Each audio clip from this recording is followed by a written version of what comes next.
Bueno, Patricio, a ver, alguno le pregunta, distintos sectores de la salud, expertos, gente que está estudiando este tema tan actual que es el coronavirus, que tiene en vilo a todo el mundo, te dice, bueno, la cuarentena hay que seguirla el mayor tiempo posible porque es la única vacuna que existe para frenar el avance del virus. ¿La Argentina está yendo por buen camino? Bueno, yo creo que ¿qué tal? Buen día. Yo creo que las medidas que ha tomado el gobierno han sido atinadas. Nosotros contamos con una ventaja que es saber lo que está pasando en el hemisferio norte. O sea, nosotros tenemos el diario del lunes y podemos tomar medidas en base a eso, para que justamente no ocurra lo que ha ocurrido en Italia o ocurrido en España. Entonces, yo creo que las medidas, este es un virus que lo reconocemos como tal de hace 100 días, 102 días. Claro. Entonces, es todo muy nuevo y es poca la información, digamos, si bien hay mucha información, es algo que conocemos hace poco. Entonces, digamos, todas las medidas que se han venido tomando, esto tenemos que entender que es algo dinámico. Entonces, de acuerdo a lo que vamos conociendo de este virus, desde, bueno, cómo se transmite, cuál es su periodo de incubación, muy Sí. importante.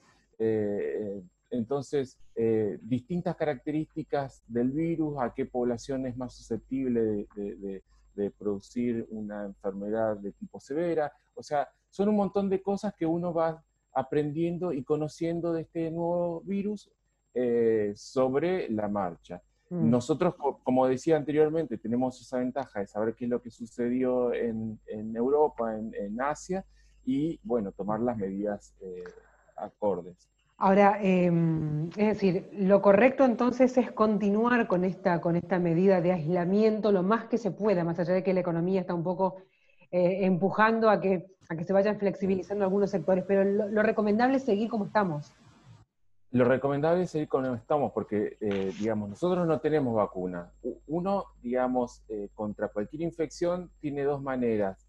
Una es, digamos, crear inmunidad de manera natural, es decir, yo me infecto con el virus, genero anticuerpos, genero una inmunidad y esa sería, digamos, la vacunación natural. La otra es de manera artificial, donde nosotros con una vacuna, efectivamente, creamos anticuerpos y cuando estamos en contacto con ese virus o patógeno, no desarrollamos la enfermedad. Mm. En este caso nosotros no tenemos vacuna, eh, no va a haber este año vacuna, probablemente el año que viene recién con suerte tengamos una vacuna, entonces Mm. lo que nos espera es organizar el sistema de salud de tal manera que no desborde justamente el sistema, digamos. Mm. Nosotros lo que tenemos que evitar es eso, el colapso del sistema. Claro. No es lo mismo atender, si yo estoy en una guardia, atender 5 o 10 pacientes en una noche, que atender a 100 pacientes en una noche, porque no hay ni infraestructura ni recurso humano para eso.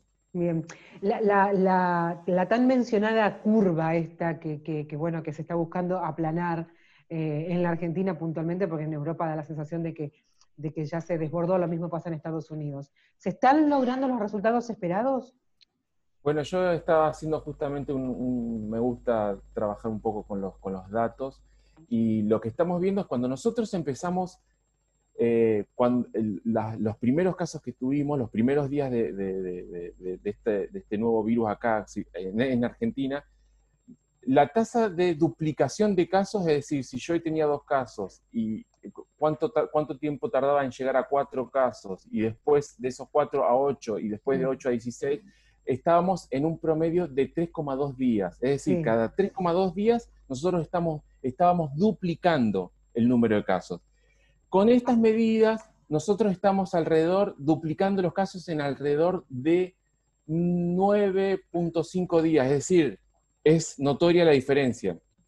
Ah, Si bueno, nosotros pero... lo, si Bien. nosotros lo comparamos con otros países, como por ejemplo Estados Unidos, donde básicamente no, o sea, se han tomado medidas de aislamiento social, pero eh, distanciamiento social, Claro. no, ellos están más o menos en un promedio de también aproximadamente de 3 días. Es decir, que ellos cada 3 días están duplicando el número de infectados. Mm, Por eso Anthony Fauci, que es el principal asesor en enfermedades infecciosas de la Casa Blanca, eh, tiró o sea, dijo esos números que son, digamos, alarmantes. Porque mm, claro, esto se va duplicando. Si yo tengo 16, tengo 32, tengo 64, mm. es, entonces, Ahora, y con estos números, Patricio, ¿cómo vamos a llegar al mes de mayo, que es por ahí el mes en el que se espera el pico de casos? sí, bueno, nosotros tenemos a diferencia del hemisferio norte, nosotros estamos entrando en la época, en la temporada de las infecciones respiratorias. Y por eso es importante que la gente se vacune contra la gripe, Mm, porque queremos sacar la gripe del escenario, y principalmente los adultos mayores, ¿no? Nosotros sabemos que este virus en particular afecta, digamos, todos somos susceptibles de infectarnos y todos somos susceptibles de que tengamos una infección y que esta infección sea severa. O sea, no claro. solamente los adultos mayores, pero en proporción los adultos mayores es el grupo etario que más, en donde nosotros vemos, digamos, casos más severos, principalmente con aquellos que tienen una patología de base. Claro. Bueno, esta es la razón, un poco me da pie para preguntarles lo siguiente. Esta es la razón por la cual se ven tantos muertos en Europa, la franja etaria, digamos, la cantidad de gente mayor ya entrada en edad que tienen en Europa a diferencia de la Argentina. Bueno, esa podría ser una de las razones, digamos, de que la población europea, en Italia Mm. eh, y en España, hay una población, digamos, donde el grupo etario de adultos mayores es importante. Y, Mm, digamos, eh, esto es importante. También, bueno, muchos de nosotros somos descendientes españoles de italianos y ellos también tienen la costumbre del abrazo, del beso, que quizá en otras poblaciones, por ejemplo, como más nórdicas, es más distante, digamos, el trato. Pero este es un virus que tiene una tasa de infección mm, alta.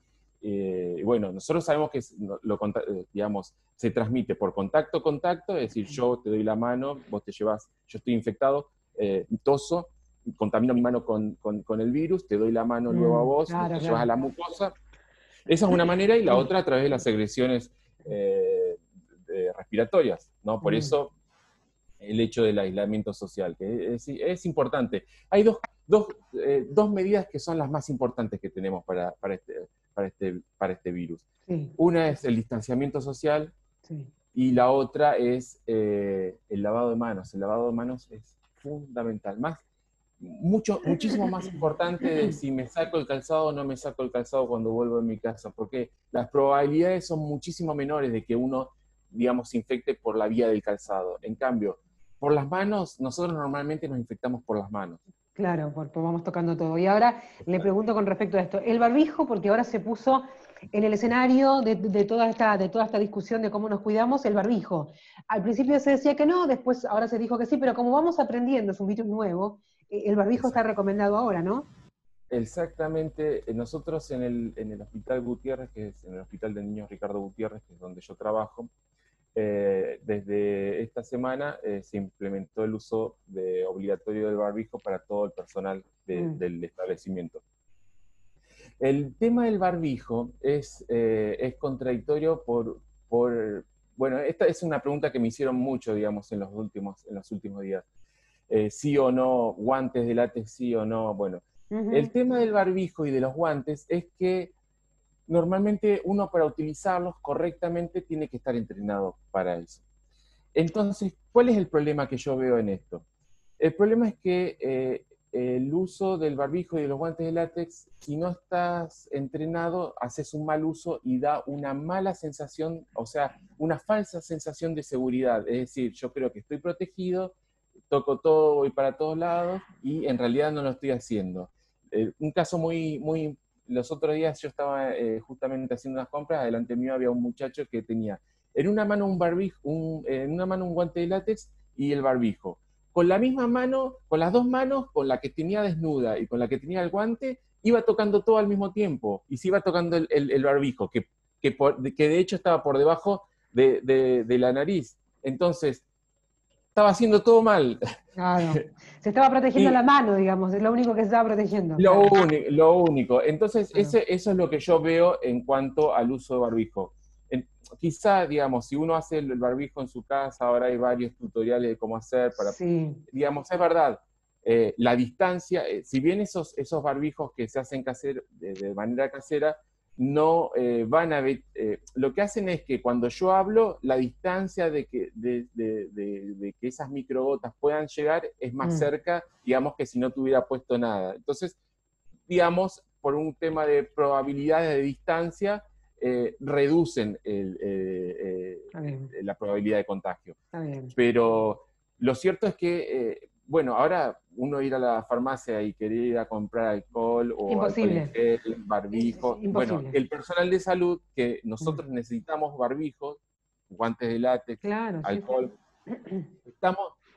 tenemos escasez de esos recursos y nosotros los necesitamos para, digamos, para llevar a cabo nuestra actividad. Mm. Entonces, eh, quizás está bueno que la gente use estos barbijos que los fabrica de manera casera, pero que el barbijo que necesita el establecimiento de salud esté disponible para ellos. Claro, por ahí el mensaje podría ser usar algo que cubra boca, nariz y dejar los barbijos para el personal de salud, ¿no? Exactamente, porque justamente por esto, digamos, como la mayor parte de la población no está entrenada para Claro, utilizar un fijo, entonces está bien. sigue siendo inefectivo y le está sacando el recurso a la gente Exacto. o al personal del establecimiento de salud. Interesante, interesante. Bueno, ¿qué pasa con los niños? ¿Qué pasa? ¿Por qué es tan baja la tasa de contagio en los niños? Prácticamente no se contagian, ¿estoy diciendo lo correcto?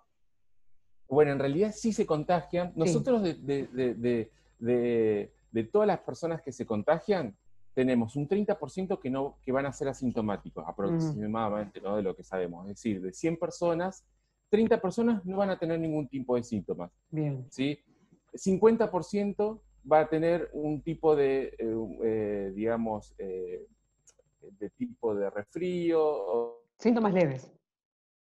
va a tener estas características, sí, síntomas leves, y después va a haber un 14% que va a necesitar hospitalización. Y de ese porcentaje, un 4% va a estar de manera severa, digamos, Mm. que lo puede llevar, digamos, caso que lo pueden con asistencia respiratoria mecánica, que puede producir la muerte. Bien. En el caso de los niños es algo interesante, pero en realidad es interesante cuando nosotros hablamos de infecciones, de enfermedades que se transmiten por vía infecciosa, tenemos siempre tres grupos de riesgo. Los niños, Sí. las embarazadas y los adultos mayores. Y los casos particulares como los inmunocomprometidos o los inmunosuprometidos, o sea, otras poblaciones de riesgo, ¿no? Bien. Pero acá lo interesante es que, digamos, los niños se enferman de manera muy leve, en su gran mayoría, ¿no? Porque ha habido casos, digamos, de casos severos. Después las embarazadas tenemos pocos datos y lo que vemos es que los adultos mayores se enferman y en este grupo etario es donde está la mayor cantidad de Complicación. casos severos. Ujú. Y sobre todo, bueno, cuando uno se vuelve más grande, tiene problemas cardíacos, tiene problemas respiratorios, hepáticos, enfermedades que son más crónicas, diabetes, obesidad. Mm. Entonces, lo que nosotros vemos, todavía no sabemos bien cuál es la diferencia. Hay hipótesis que podría ser la cantidad del receptor que hay en los niños con respecto a los adultos, por el cual el virus entra, que para mí esa es una hipótesis, pero yo no estoy tan de acuerdo. Yo estoy más de acuerdo con, digamos, nosotros cuando nos vamos volviendo adultos, nuestro sistema inmune tiene mucha capacidad para reconocer lo que vimos cuando éramos jóvenes, ¿sí? Cuando yo me infecté de algo de chico, después eso lo sigo manteniendo, pero mi capacidad para generar anticuerpos, inmunidad que realmente sirva contra cosas nuevas, se va perdiendo. Claro. Claro, claro, claro. Entonces, es interesante, porque mire, cuando fue la pandemia del H1N1 2009, Sí, de la gripe, sí. ese virus era prácticamente muy, muy parecido al de la gripe española que circuló entre los años de 1918 a el 59, 57, 59. Entonces, todas esas personas que habían estado expuestas a ese virus, luego cuando vino la pandemia del año 2009, del H1N1 2009, están protegidas, porque las habían visto cuando, ese virus lo había visto cuando eran jóvenes y ahora Mm, seguían manteniendo esa inmunidad perfectamente. A diferencia de lo que sucede ahora, los grupos, digamos, de riesgo eran los jóvenes, porque justamente eran los que no tenían protección, no tenían inmunidad, digamos, porque no habían visto ese virus. Entonces, yo creo que tiene que ver algo con el sistema inmune. De hecho, nosotros, digamos, en el Hospital de Niños Ricardo Gutiérrez, junto con el Hospital Muñiz, que es un hospital de infecciosas, sí. estamos escribiendo un subsidio en este momento, que lo tenemos que presentar mañana, para justamente, queremos ver desde el punto de vista inmune y del virus, qué es lo que sucede en los adultos y qué es lo que sucede en los niños, cuáles son las diferencias que podrían explicar que que un caso sea severo y que en otro caso no. Interesante, interesante para Pero, saber. digamos, todavía no lo sabemos bien Está bien. qué es lo que hace uno y qué es lo que hace otro. Bueno, a ver, voy a un poco para ir redondeando, le pregunto, ¿estamos a tiempo de evitar ser Italia, España o Estados Unidos? ¿La Argentina está a tiempo de frenar eso? Sí, sí, de hecho, básicamente las medidas que ha tomado el gobierno han sido muy atinadas, a pesar de que para nosotros no somos Estados Unidos ni por casualidad, hablando económicamente, ¿no? No Claro, sí, somos sí, España, no somos claro, Italia. O sea, esto exacto. tiene en nuestro momento histórico, es un esfuerzo tremendo. A mí no me gustaría estar ni en los zapatos del presidente ni de los que toman las decisiones, porque son, digamos, decisiones muy complejas, eh, pero definitivamente esta cuarentena lo que ha permitido es organizar el sistema de salud. Bien. Usted o sea, hay que tener en cuenta que yo si estoy en mi establecimiento tengo una terapia intensiva, Mm, normalmente si yo tengo 10 camas, están ocupadas 9 camas, es decir, me queda una cama, a lo sumo 2 camas libres. Lo que se hizo ahora es reprogramar cirugías que quizá tienen un día o 2 días de terapia y que se pueden postergar. Entonces, reacomodar todo el sistema para que me queden la mayor cantidad de camas disponibles para justamente cuando llegue el pico, que va a llegar, pero que si, digamos, lo que nosotros tenemos que tener o que estar es organizado. bien, bien, bien, bien. ¿Cuándo nos podríamos empezar no digo relajar, pero a descontracturar un poco? ¿Cuándo esto se podría empezar a liberar el sistema de salud y demás? ¿Agosto, septiembre? ¿Cuándo creen? ¿Cuando se vaya el frío?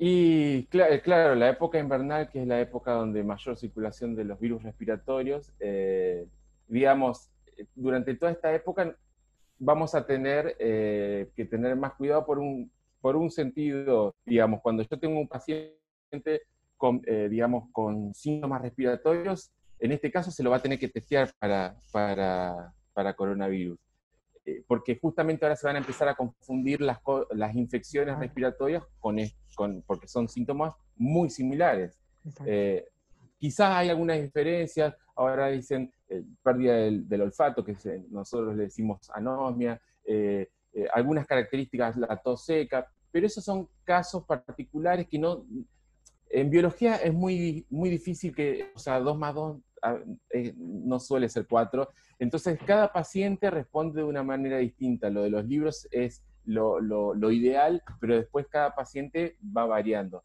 Entonces, todas esas particularidades y digamos que los síntomas que pueden, los signos y síntomas que las puede causar otros virus respiratorios, entonces nos va a complicar un poco el panorama. Pero yo creo que, bueno, hay que ir de a poco, digamos, liberando ciertas medidas y ir viendo cómo va evolucionando esto. Pero yo creo que tengo esperanza, digamos, de que nos va a ir bien si, digamos, nos lavamos mucho en las manos, mantenemos la distancia social. Incorporar, yo creo que los otros días alguien me preguntaba, bueno, digo, me decía, bueno, esto que es todo malo, tenemos dengue, tenemos coronavirus, nuestra economía. Digo, bueno, de todo esto podemos decir de que yo creo que de todo esto puede salir, digamos, de que la gente ahora empiece a tomarle más, digamos, que la gente empiece a tomarse el lavado de manos como algo importante. Es impresionante la cantidad de vidas a nivel mundial que se salvarían, que no se perderían si todos nos laváramos las manos correctamente. Y creo que ahora la gente, la población en general, ha tomado más conciencia de cómo es un buen lavado de manos, de estornudar con el pliegue del brazo, del codo. Medidas que uno las va adoptando que al principio son difíciles. Es como todo, es como cuando uno aprende a manejar. Al principio se le complica, pero después ya no está pensando. Yo que, por ejemplo, yo estoy acostumbrado a trabajar en esterilidad, ya estoy por estornudar y es automático. O sea, no se me ocurre nunca, pero eso lleva todo un aprendizaje. Que es lo mismo cuando uno, por eso el uso del barbijo y de los guantes de látex, eso lleva todo un aprendizaje. En un momento dado, uno ya no se le ocurre ir a tocar el picaporte de la puerta con los guantes si estuvo en un área contaminada. Pero por eso es importante, digamos, de esto, de que sirve, por supuesto, nosotros lo usamos, son elementos de bioseguridad que son magníficos, pero cuando los usas correctamente, si no, es muy, muy baja la eficiencia, digamos.